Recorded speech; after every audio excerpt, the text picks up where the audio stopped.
ನಮಸ್ಕಾರ. ನಾನು ನಿಮ್ಮ Megha Atreya. Welcome back to our channel ASRS money Mantra Kannada.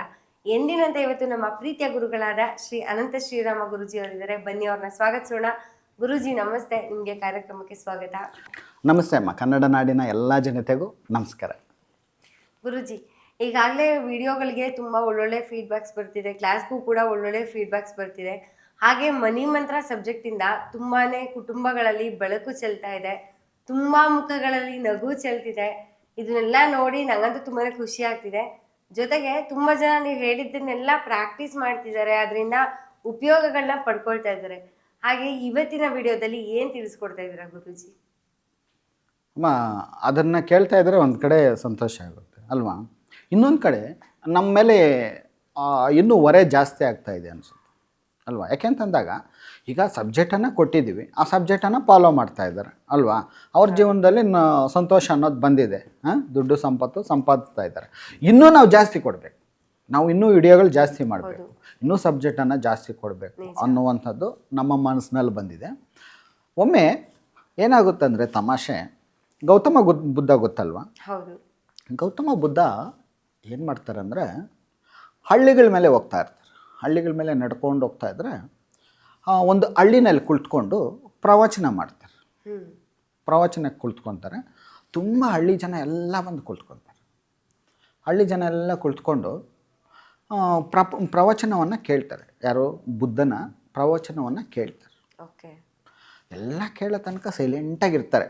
ತುಂಬ ಜನ ಸೇರಿರ್ತಾರೆ ಹಳ್ಳಿಯವರೆಲ್ಲ. ಹಿಂದಿನ ಕಾಲದಲ್ಲಿ ನೀವೇ ಗೊತ್ತಿರಬೇಕು, ಏನೇ ಒಂದು ಪ್ರೋಗ್ರಾಮ್ ಇದೆ ಅಂದ ತಕ್ಷಣವೇ ಆ ಹಳ್ಳಿ ಜನಗಳೆಲ್ಲ ಮನೇಲಿರೋರೆಲ್ಲ ಬಂದಲ್ಲಿ ಕುಳಿತುಕೊಬಿಡು. ಆ ರೀತಿ ಎಲ್ಲರೂ ಬಂದು ಕುಳಿತುಕೊಂಡು ಕೇಳ್ತಾರೆ. ಲಾಸ್ಟಲ್ಲಿ ಕೇಳಿದ್ದೆಲ್ಲ ಆದಮೇಲೆ ಬುದ್ಧನ ಬೈಯೋದಕ್ಕೆ ಸ್ಟಾರ್ಟ್ ಮಾಡ್ತಾರೆ. ಬೈತಾರೆ ಬೈತಾರೆ ಬೈತಾರೆ, ತುಂಬ ಬೈತಾರೆ. ಬೈದು ಬುದ್ಧ ಮಾತ್ರ ನಗು ಮುಖದಿಂದ ಸೈಲೆಂಟಾಗಿರ್ತಾರೆ.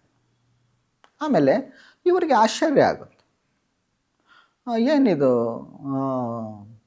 ನಾವು ಬೈದ್ರೂ ಸುಮ್ಮನೆ ಇದ್ದಾರಲ್ಲ. ಇವಾಗ ಯಾರನ್ನು ನಾವು ಬೈದ್ರೆ ಸುಮ್ಮನೆ ಇರ್ತಾರೆ? ವಾಪಸ್ ತಿರುಗಿ ಬೈದು ಅಂಥದ್ದೇನು ಈತ ಹಿಂಗಿದ್ದಾನೆ ಏನೋ ಅಂತ ಸುಮ್ಮನೆ ಇರ್ತಾರೆ. ಆಮೇಲೆ ಈ ನೀನು ಹೇಳಿದ್ದೇನು ನಮ್ಗೆ ಅರ್ಥ ಆಗಿಲ್ಲ, ನೀನೇನೋ ಹೇಳ್ಕೊಂಡು ಹೋಗ್ಬಿಟ್ಟಿದ್ಯಾ ಅಂತ ಬೈತಾರೆ. ಸೈಲೆಂಟಾಗಿರ್ತಾನೆ.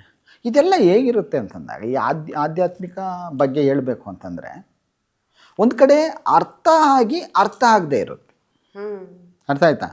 ಈ ಆಧ್ಯಾತ್ಮಿಕದ ವಿಚಾರದ ಬಗ್ಗೆ ಹೇಳಬೇಕು ಅಂತಂದರೆ ಅರ್ಥ ಆಗಿ ಅರ್ಥ ಆಗದೆ ಇರುತ್ತೆ. ಈ ನಮ್ಮ ಸಬ್ಜೆಕ್ಟು ಅಷ್ಟೇ ಅದೇ ರೀತಿಯೇ ಇರುತ್ತೆ. ಯಾಕೆಂತಂದರೆ ಒಂದು ಕಡೆ ಎಲ್ಲ ಅರ್ಥ ಆಗಿದೆ ಅನಿಸುತ್ತೆ, ಇನ್ನೊಂದು ಕಡೆ ಏನು ಅಷ್ಟೊಂದು ಕ್ಲಿಯಾರಿಟಿ ಬರೋದಿಲ್ಲ. ಯಾಕೆಂತಂದರೆ ಇದು ವೇದಗಳಿಂದ ಬಂದಂಥ ಸಬ್ಜೆಕ್ಟ್ ಅದೇ ರೀತಿಯಾಗಿ ಇರುತ್ತೆ. ಆಧ್ಯಾತ್ಮ ಎಲ್ಲ ಅದೇ ರೀತಿ ಇರುತ್ತೆ. ಇಲ್ಲಿ ನಮ್ಮ ಸಬ್ಜೆಕ್ಟಲ್ಲೂ ಅಷ್ಟೇ ದುಡ್ಡು ಸಂಪತ್ತು ಐಶ್ವರ್ಯ ಅಂದರೆ ಇಲ್ಲಿ ಏನು ಅಂದ್ಕೊಂಡ್ಬಿಟ್ಟಿದ್ದಾರೆ ಅಂದರೆ ಐಶ್ವರ್ಯ ಅಂದರೆ ದುಡ್ಡು ಅಂದ್ಕೊಂಡ್ಬಿಟ್ಟಿದ್ದಾರೆ. ಹೌದು. ಅರ್ಥ ಆಯ್ತಾ? ಐಶ್ವರ್ಯ ಅಂದರೆ ದುಡ್ಡಲ್ಲ. ಅರ್ಥ ಆಯ್ತಾ? ಐಶ್ವರ್ಯ ಅಂದರೆ ಏನು ಅಂತಂದರೆ ಒಳ್ಳೆಯ ಒಂದು ಮನೆ, ಒಳ್ಳೆಯ ನಿನ್ನ ಸಂಸಾರ, ಹೆಂಡತಿ ಗಂಡ ಮಕ್ಕಳು.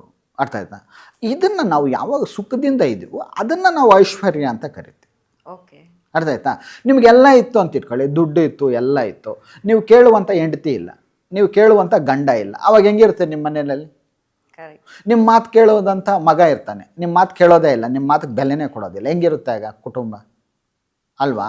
ಇದೆಲ್ಲ ಸೇರಿಸಿ ನಾವು ಐಶ್ವರ್ಯದ ಕಡೆ ತೊಗೊತೀವಿ. ಅರ್ಥ ಆಯ್ತಾ? ಇದೆಲ್ಲ ಸುಖ ಶಾಂತಿ ನೆಮ್ಮದಿಯಿಂದ ಯಾವಾಗಿರ್ತೀಯ ಆವಾಗ ನಿನಗೆ ಐಶ್ವರ್ಯ ಬಂತು ಅಂತ ಅರ್ಥ. ಅದೇ ರೀತಿಯಾಗಿ ಇಲ್ಲಿ ಆಧ್ಯಾತ್ಮಿಕದ ಬಗ್ಗೆ ಬಂದ್ರೂ ಸಹ ಇಲ್ಲಿ ಏನಾಗುತ್ತೆ ಅಂತಂದಾಗ ಅದ್ರ ಬಗ್ಗೆ ಕ್ಲಿಯರಿಟಿಯಾಗಿ ಗೊತ್ತಿರೋದಿಲ್ಲ. ಆಮೇಲೆ ಬುದ್ಧ ಏನು ಮಾಡ್ತಾನೆ, ಸೈಲೆಂಟಾಗಿ ಕೂತ್ಕೊಂಡು ನಗಿತಾ ಇರ್ತಾನೆ. ಇವ್ರು ಮಾತನಾಡ್ತಾ ಇದ್ದರೆ ನಗುಮುಖದಿಂದ ಕೂತ್ಕೊಂಡಿರ್ತಾನೆ. ಆಮೇಲೆ ಇವ್ರು ಕೇಳ್ತಾರೆ, ನೀನು ಹೇಳಿದ್ದೆಲ್ಲನೂ ಕೇಳಿದ್ವಿ, ಏನು ಒಂಚೂರು ಅರ್ಥ ಆಗಿಲ್ಲ, ಏನು ಹೇಳ್ದ ನಿನಗೆ ಗೊತ್ತಾಗಬೇಕು ಅಂತ ಇನ್ನೂ ಬೈಯಕ್ಕೆ ಸ್ಟಾರ್ಟ್ ಮಾಡ್ತಾನೆ. ಓಕೆ. ಆಮೇಲೆ ಬುದ್ಧ ಹೇಳ್ತಾನೆ, ಕೊನೆಯಲ್ಲಿ ಬುದ್ಧ, ಸರಪ್ಪ ನೀವು ಬೈದಿದ್ದೆಲ್ಲ ಸರಿ, ಫಸ್ಟು ನೀವು ಬೈದಿದ್ದು ಮುಗಿದಿದೆಯಾ ಇನ್ನೂ ಇದೆಯಾ? ನೀವು ಬೈಯೋದು ಏನಾದರೂ ಇನ್ನೂ ಉಳಿದಿದೆಯಾ ಇಲ್ಲ ಕಂಪ್ಲೀಟ್ ಆಗಿದೆಯಾ ಅಂತ ಕೇಳ್ತಾನೆ. ಆಗ ಬುದ್ಧ ಆ ರೀತಿ ಹೇಳಿದ ತಕ್ಷಣವೇ ಅಲ್ಲಿರೋರೆಲ್ರಿಗೂ ಒಂಥರ ಆಶ್ಚರ್ಯ ಆಗುತ್ತೆ. ಅರ್ಥ ಆಯ್ತಾ? ಏನಿದು, ನಾವು ಮಾಮೂಲಿ ಯಾರಾದರೂ ಆಗಿದ್ರೆ ಬೈದ ತಕ್ಷಣ ರಿವರ್ಸ್ ಬೈದು ಬಿಡ್ತಾಯಿದ್ರು, ಈ ಪುಣ್ಯಾತ್ಮ ಯಾರಪ್ಪ ಇನ್ನೂ ಭಯ ಆಗಿದ್ರೆ ಬೈರಿ ಇಲ್ಲೇ ಇರ್ತೀನಿ ಅಂತಾನೆ. ಆಮೇಲೆ ಹೇಳ್ತಾನೆ ಬುದ್ಧ, ನೋಡಪ್ಪ ನಾನು ಬೇರೆ ಹಳ್ಳಿಗೆ ಹೋಗ್ಬೇಕು, ಅಲ್ಲಿ ಪ್ರವಚನ ಮಾಡಬೇಕು, ಅಲ್ಲಿ ಮಾಡ್ಕೊಂಡು ಬರ್ತೀನಿ, ಇನ್ನೂ ಏನಾದರೂ ಬೈಯೋದಿದ್ರೆ ಬೈಯರಿ ಅಂತ. ಆಮೇಲೆ ಇವ್ರಿಗೆ ಒಂಥರ ಮುಜುಗರ ಆಗ್ಬಿಟ್ಟು ಇವರೇ ಸೈಲೆಂಟ್ ಆಗಿಬಿಡ್ತಾರೆ. ಆಮೇಲೆ ಬುದ್ಧ ಬರ್ತಾನೆ, ಬೇರೆ ಹಳ್ಳಿಯಿಂದ ಆ ಪ್ರವಚನವನ್ನು ಮುಗಿಸ್ಕೊಂಡು ಮತ್ತೆ ಈ ಹಳ್ಳಿಗೆ ಬರ್ತಾನೆ. ಅಲ್ಲಿ ಕುಳಿತುಕೊಂಡು ಇವರೆಲ್ಲರೂ ಸೇರ್ಕೊಂಡು ಕೇಳ್ತಾರೆ, ನೋಡಪ್ಪ ನಾವು ಅಷ್ಟು ಬೈದಿದ್ದೀವಿ, ನಾವೆಲ್ಲರೂ ಸೇರ್ಕೊಂಡು ಅಷ್ಟು ಬೈದಿದ್ದೀವಿ, ಆದರೂ ನೀನು ಮಾತನಾಡಲೇ ಇಲ್ಲ. ಅರ್ಥ ಆಯ್ತಾ? ನಾವು ಹಾಗಿದ್ದಿದ್ರೆ ಏನು ಬೇಕೋ ಮಾತನಾಡ್ಬಿಡ್ತಾ ಇದ್ವಿ, ನೀವು ಒಂದಂದಿದ್ರೆ ನಾವು 10 ಮಾತಾಡ್ಬಿಡ್ತಾ ಇದ್ವಿ, ಆದರೆ ನೀನು ಮಾತನಾಡಲೇ ಇಲ್ವಲ್ಲ, ಹೆಂಗಿದು ಅಂತ ಕೇಳ್ತಾರೆ ಅವ್ರು. ಆಗ ಬುದ್ಧ ಹೇಳ್ತಾನೆ, ನೋಡಪ್ಪ ನೀವು 10 ವರ್ಷ 20 ವರ್ಷದ ಹಿಂದೆ ಯಾರಾದರೂ ಪ್ರವಚನ ಮಾಡಿ ನನ್ನೇನಾದರೂ ಕರೆಸಿದ್ರೆ ನಾನು ನಿಮ್ಮ ಥರನೇ ಇದ್ದೆ, ನಿಮ್ಮ ಥರನೇ ಬೈತಾ ಇದ್ದೆ. ಅರ್ಥ ಆಯ್ತಾ? ನನಗೆ ಈಗ ಮನಸ್ಥಿತಿ ಚೇಂಜ್ ಆಗಿದೆ. ನಾನು ವಿಶ್ವದಲ್ಲಿ ಒಬ್ಬ, ನನ್ನ ವಿಶ್ವವೇ ನನ್ನ ಅರಮನೆ, ಈ ವಿಶ್ವನೇ ನನ್ನ ಅರಮನೆ. ಅರ್ಥ ಆಯ್ತಾ? ಅಲ್ಲಿ ಏನೂ ಇಲ್ಲ, ಏನು ನೀವು ಬೈದಿರೋದಕ್ಕೆ ನನಗೇನು ಬೇಜಾರಿಲ್ಲ. ಅಂದರೆ ನನ್ನ ನೋವು ಆಗ್ತಾ ಇಲ್ಲ, ದುಃಖನೂ ಆಗ್ತಾ ಇಲ್ಲ. ನಾನು ಯಾಕೆ ನಿಮ್ಮನ್ನು ಬೈಲಿ? ನಾನು 20 ವರ್ಷ ಹಿಂದೆ ಹೋಗಿದ್ದಿದ್ರೆ ನಾನು ನಿಮ್ಮ ಸ್ಟೇಜ್ನಲ್ಲೇ ಇದ್ನಲ್ಲಪ್ಪ ಅಂತ. ಇಲ್ಲಿ ಏನಂತ ಹೇಳ್ತಾ ಇದ್ದಾನಂದರೆ, ವಿಶ್ವನೇ ನನ್ನ ಅರಮನೆ, ಪ್ರಪಂಚನೇ ನನ್ನ ಅರಮನೆ, ನಾನು ವಿಶ್ವದಲ್ಲಿ ಒಂದಾಗ್ಬಿಟ್ಟಿದ್ದೀನಿ. ಇಲ್ಲಿ ಆದಿಶಂಕರಾಚಾರ್ಯರು ಹೇಳಿದ್ದು ಸಹ ಅದೇ, ಅದ್ವೈತ ಸ್ಥಿತಿ. ಅರ್ಥ ಆಯ್ತಾ? ಎರಡಿರುತ್ತೆ, ನೀವು ಇರ್ತೀರಾ, ವಿಶ್ವ ಇರುತ್ತೆ, ಆ ಶಕ್ತಿ ಅನ್ನೋದು ಬೇರೆ ಇರುತ್ತೆ, ಆ ಶಕ್ತಿಯನ್ನು ಒಂದು ಮಾಡಿರಿ ಒಂದಾಗ್ಬಿಡುತ್ತೆ, ಅದ್ವೈತ ಸ್ಥಿತಿ. ಅರ್ಥ ಆಯ್ತಾ? ಅದನ್ನೇ ಇಲ್ಲಿ ಬುದ್ಧನೂ ಸಹ ಅದನ್ನೇ ಹೇಳ್ತಾ ಇದ್ದಾನೆ. ನಾವು ವಿಶ್ವದಲ್ಲಿ ಒಂದಾಗಬೇಕು. ಬುದ್ಧ ಇಲ್ಲಿ ವಿಶ್ವದಲ್ಲಿ ಒಂದಾಗ್ಬಿಟ್ಟಿದ್ದಾನೆ. ನಂದು ಅರಮನೆ, ನನ್ನ ಅರಮನೆ ಎಲ್ಲಿದೆ ಅಂತಂದ್ರೆ ವಿಶ್ವನೇ ನನ್ನ ಅರಮನೆ ಅಂತ ಇದ್ದಾನೆ. ಅರ್ಥ ಆಯ್ತಾ?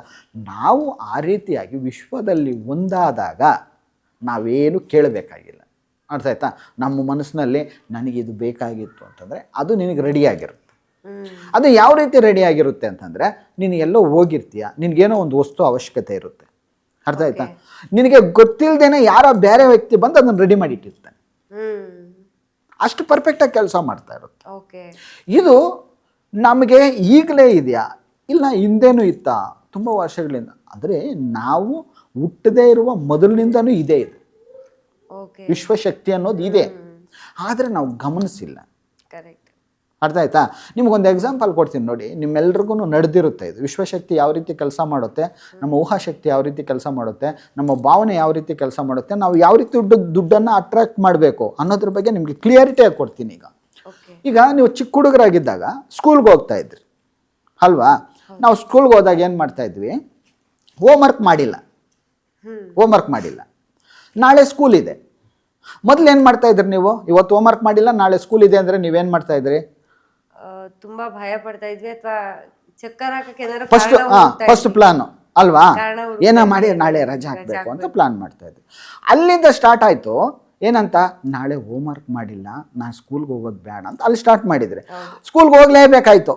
ಅರ್ಥ ಆಯ್ತಾ? ನೀವು ಸ್ಕೂಲ್ಗೆ ಹೋಗ್ದಿರೋಕ್ಕಾಗಲ್ಲ, ಸ್ಕೂಲ್ಗೆ ಹೋಗ್ಬೇಕಾಯ್ತು. ಆವಾಗ ಏನು ಸ್ಟಾರ್ಟ್ ಮಾಡ್ತೀರಿ? ಟೀಚರ್ ಬಂದು ನಾನು ಹೋಮ್ವರ್ಕ್ ಕೇಳಿದ್ರೆ ಸಾಕು, ಟೀಚರ್ ಬಂದು ನಾನು ಹೋಮ್ವರ್ಕ್ ಕೇಳಿದ್ರೆ ಸಾಕು, ಟೀಚರ್ ಬಂದು ಟೀಚರು ಇವತ್ತು ಸ್ಕೂಲ್ಗೆ ಬರದೇ ಇದ್ರೆ ಸಾಕು, ಟೀಚರ್ ನನ್ನ ಹೋಮ್ವರ್ಕ್ ಕೇಳದೇ ಇದ್ರೆ ಸಾಕು. ಅದನ್ನ ಏನು ಮಾಡ್ತಾ ಇದ್ರಿ ನೀವು? ಅಫರ್ಮೇಷನ್ ಮಾಡ್ತಾ ಇದ್ರಲ್ಲಿ. ನಿಮ್ಗೆ ಅಫರ್ಮೇಷನ್ ಅಂತ ಏನಂತ ಗೊತ್ತಿಲ್ಲ, ನಿಮ್ಮ ಮನಸ್ಸಿನಲ್ಲಿ ಏನಿದೆ ಅಲ್ಲಿ ಬೇರೆ ಏನೂ ಇಲ್ಲ. ಅರ್ಥ ಆಯ್ತಾ? ನಿಮ್ಮ ಮನಸ್ಸಿನಲ್ಲಿ ಏನಿರೋದು, ಇವತ್ತು ನಾನು ಸ್ಕೂಲ್ಗೆ ಹೋಗ್ತೀನಿ, ನನ್ನ ಟೀಚರ್ ಕೇಳ್ದಿದ್ರೆ ಸಾಕು, ಆ ಟೀಚರ್ ಇವತ್ತು ಬರ್ದೇ ಇದ್ರೆ ಸಾಕು, ಅದನ್ನೇ ನಿಮ್ಮ ಮನಸ್ಸಲ್ಲಿ ತುಂಬಿಕೊಂಡಿಟ್ಟಿರ್ತೀರ. ಅರ್ಥ ಆಯ್ತಾ? ಆಗ ತುಂಬಿಕೊಂಡಾಗ ಏನಾಗುತ್ತೆ ಅಂದ್ರೆ, ನೀವು ಸ್ಕೂಲ್ಗೆ ಹೋಗಿರ್ತೀರ, ಆ ಟೀಚರು ಬಂದಿರ್ತಾರೆ ಅವತ್ತು. ಅರ್ಥ ಆಯ್ತಾ? ನೀವು ಕೂತಿರ್ತೀರ ಭಯದಿಂದ, ನಿಮ್ಮ ಮನಸ್ಸಲ್ಲಿ ಏನು ಅನಿಸ್ತಾ ಇರ್ತಾರೆ? ಟೀಚರ್ ನಾನು ಕೇಳಿದಿದ್ರೆ ಸಾಕು ಹೋಮ್ವರ್ಕು, ಟೀಚರು ನನ್ನ ಕೇಳಿದಿದ್ರೆ ಸಾಕು ಹೋಮ್ವರ್ಕು, ಟೀಚರ್ ನನ್ನ ಕೇಳಿದಿದ್ರೆ ಸಾಕು ಹೋಮ್ವರ್ಕು ಅಂತ ನಿಮ್ಮ ಮನಸ್ಸಲ್ಲಿ ಹೇಳ್ತಾ ಇರ್ತಾರೆ. ಆ ಟೀಚರ್ ಇನ್ನೇನು ನಿಮ್ಮ ಹತ್ರ ಬರಬೇಕು, ಇನ್ನೊಬ್ಬ ಇದ್ದಾನೆ ಅವನ್ನ ಕೇಳಿ ನಿಮ್ಮ ಹತ್ರ ಬರಬೇಕು, ಅಲ್ಲಿಗೆ ಅವ್ರಿಗೇನೋ ಒಂದು ಕಾಲ್ ಬರುತ್ತೆ, ಇಲ್ಲಾಂದ್ರೆ ಯಾರೋ ಒಬ್ರು ಕರೀತಾರೆ, HM ಕರೀತಾ ಇದ್ದಾರೆ ನಿಮ್ಮನ್ನ, ಕ್ಲಾಸ್ ಬೆಲ್ ಆಗುತ್ತೆ. ಅಲ್ಲಿ ಏನಾಯ್ತು?